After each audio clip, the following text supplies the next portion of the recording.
सड़न, that is dental caries. तो वो कैसे दिखता है, जैसे आप ये देख सकते हैं सामने के दांतों में ये बीच बीच में पूरा ये काला काला जो सड़ गया है, इसको बोलते हैं डेंटल कैरीज। ठीक है, ये पीछे के दांत में ऐसे गड्ढे हो जाते हैं। ठीक है, जैसे देख पा रहे हैं फोटो में।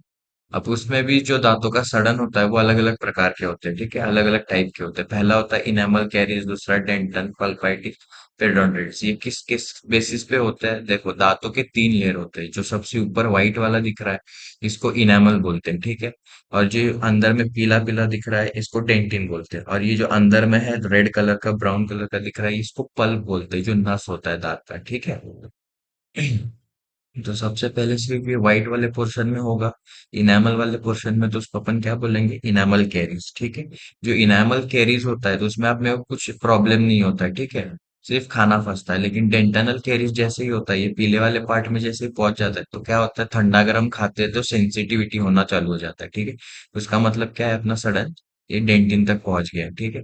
तीसरा क्या होता है, जब ये सडन पूरा अंदर नस तक पहुंच जाता है, जिसको पल्प चेम्बर बोलते हैं, तो उस टाइम पे क्या होता है, भयंकर दर्द होता है। ठीक है, जैसे ही चबाओगे तो सर पकड़ लेता है, भयंकर दर्द होता है, तो उसको पल्पाइटिस, पल्पल कैरीज हो गया। उसके बाद जब ये सडन पूरा नस में फैल जाता है, तो वो क्या करता है, दांत के नीचे जाके इन्फेक्शन कर देता है, तो वहां फिर पस वस बन जाता है, तो उसको क्या बोलेंगे? पेरियोडोंटाइटिस। ठीक है, समझिए। इसके बाद आता है दांतों का हिलना, टीथ मोबिलिटी।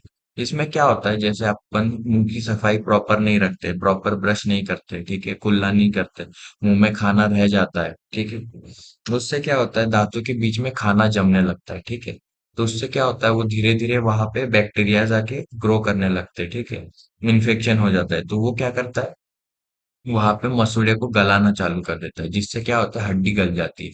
हड्डी जैसे ही गल जाती है, तो क्या होता है, ये सारे दांत अपने आप हिलने लगते हैं। फिर कुछ टाइम बाद ये हिलते हिलते दांत निकल जाते हैं। ठीक है, समझ गए। उसके बाद तो दांतों का दुखना, जिसको अपन क्या बोलते हैं, डेंटल पेन। इसके बहुत से कारण हो सकते हैं, जैसे दांत सड़ गया, या फिर दांत टूट गया बीच में से, एकदम कड़क चीज खा ली तो दांत का फ्रैक्चर हो गया, सब आगे देखेंगे। या फिर क्या हो गया, दांत एकदम मसूड़ा नीचे गल गया है, दांत हिलने लगा है, या फिर नीचे मवाद बन गया, पस बन गया, उसकी वजह से हो सकता है। ठीक है, बहुत से कारण होते हैं। उसके बाद क्या है, दांतों में टाटर जमना, जिसको क्या बोलते हैं, डेंटल कैलकुलस या फिर स्टेन। ये जो साइड में दिख रहा है व्हाइट व्हाइट वाला, दांतों के नीचे मसूड़े के ऊपर बीच में जो ये जमा हुआ है, इसको बोलते हैं कैलकुलस, डेंटल कैलकुलस। और ये दांतों के ऊपर जो काला काला दिख रहा है आपको, ये ब्राउनिश टाइप का, इसको बोलते हैं स्टेन, डेंटल स्टेन बोलते हैं। ठीक है, ये गुटखा, तंबाकू, सिगरेट, ये सब खाने से ये ऐसे हो जाता है। ठीक है, और जब बराबर दांत की सफाई नहीं होती है सही से, तब ये जम जाता है। ठीक है, ये बहुत टाइम से जमा हुआ है, तो ऐसे दिखता है। ठीक है, ये क्या करता है, ऐसे जम जाता है तो इसके नीचे में बैक्टीरिया जमा हो जाते हैं, तो जैसे